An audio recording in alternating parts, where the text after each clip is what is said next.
শোনো শিফু, তোমার তোমার তোমার বয়সে অনেক পড়াশোনা করতাম। তাই নাকি? কিভাবে পড়াশোনা করতা শুনি? আমার কোনো বই ছিল না, গাছের পাতাতে লিখে লিখে পাতা ছিঁড়ে যেত। স্কুল ছিল 599 কিলোমিটার দূরে। তাহলে যেতে যেতে কত সময় লাগতো? যেতে যেতে 2 দিন লেগে যেত। আর আসতে? 5 দিন লেগে যেত। কেন আসতে দেরি হতো কেন? কারণ আসার সময় পথে বড় নদী পড়তো, ওইটা সাঁতার কেটে কেটে আসতে হতো। কিন্তু তুমি তো সাঁতার জানো না।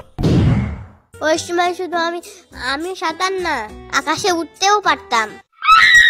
তোমার কি তাহলে ডানা ছিল? হ্যাঁ, অনেক বড় বড় ডানা ছিল আমার। তখন যদি থাকে তাহলে এখন কেন তোমার ডানা নাই? একদিন আমি আকাশে ডানা মিলে উড়ে যাচ্ছিলাম। আচ্ছা আচ্ছা, তারপর? পথের মধ্যে হঠাৎ একটা ডাকাত পাখির দল আমাকে ধরলো। আচ্ছা, তারপর? ধরে বললো, কাছে যা সব দিয়ে যা, না হলে তোর ডানা কেটে ফেলবো। আচ্ছা, তারপরে তুমি কি বললা? আমি বললাম, আমার কাছে ভালোবাসা ছাড়া দেওয়ার মতো কিছুই নেই।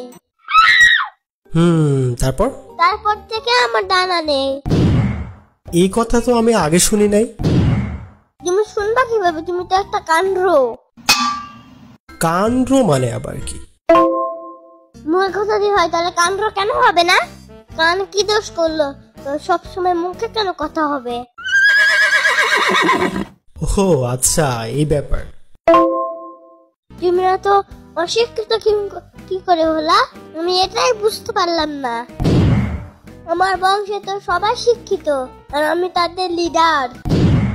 তুমি তার মধ্য থেকে এত অশিক্ষিত হয়েছ।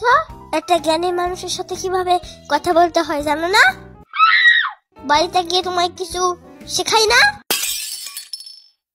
অত ব্রো কোথাকার।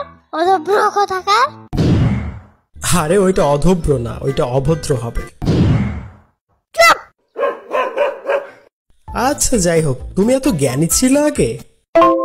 আমি সেই সময় ঈশ্বর চন্দ্র বিদ্যা পুষ্কি ছিলাম। এখন আস্তে আস্তে বয়স বাড়ার সাথে সাথে আমার ব্রেন কমে গেছে। তুমি এতদিন পর্যন্ত বেঁচে আছো কিভাবে? এটা ডিজিটাল ভার্সন, তুমি বুঝবো না, তুমি তো মুখর। আরে ওইটা মূর্খ হবে, মুখর না। চুপ!